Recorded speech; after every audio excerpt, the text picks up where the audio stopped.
Assalamualaikum warahmatullahi wabarakatuh. Apa kabar anak-anak? Pada kesempatan hari ini, kita akan membahas tentang sistem upah. Pada pertemuan minggu kemarin, kita telah membahas tentang upaya untuk meningkatkan kualitas tenaga kerja dan masalah tenaga kerja. Pada minggu ini, kita akan membahas tentang sistem upah ya. Terlebih dahulu, kita mengucapkan Bismillahirrahmanirrahim untuk mulai mata pelajaran pada hari ini. Ada yang tahu tentang sistem upah?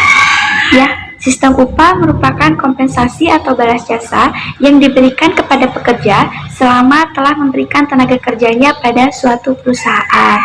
Sistem pembayaran upah itu tergantung pada kondisi permintaan dan penawaran tenaga kerja, hubungan pemberi kerja dan penerima kerja, serta adanya upah minimum. Sistem upah yang digunakan untuk menghitung upah kerja pekerja di Indonesia itu terdiri dari 3 macam. Yang pertama yaitu permintaan dan penawaran tenaga kerja.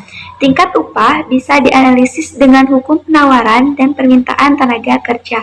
Jika penawaran lebih besar daripada permintaan, maka tingkah upah akan cenderung turun.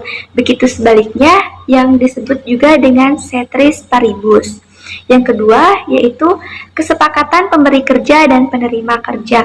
Permintaan dan penawaran kerja bertemu pada saat wawancara seleksi kerja. Dalam hal ini, pemberi kerja dan pencari kerja akan melakukan tawar-menawar tentang upah dan jam kerjanya.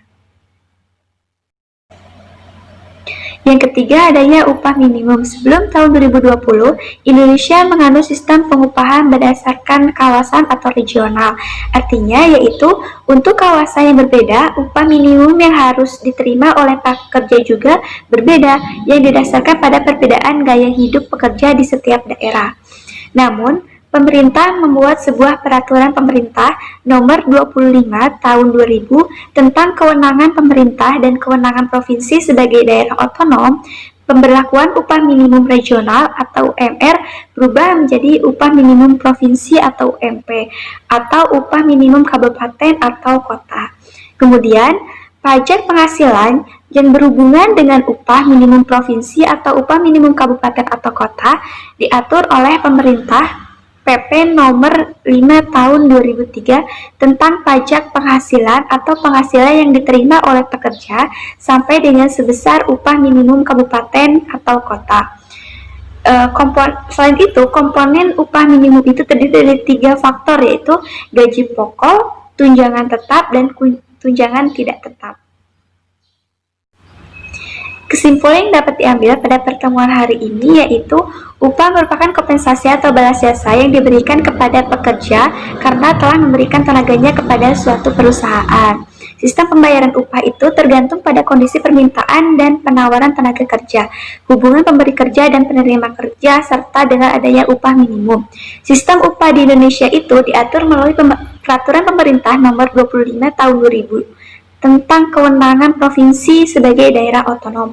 Kemudian, peraturan pemerintah nomor 5 tahun 2003 tentang pajak penghasilan atas penghasilan yang diterima oleh pekerja sampai dengan sebesar UMP.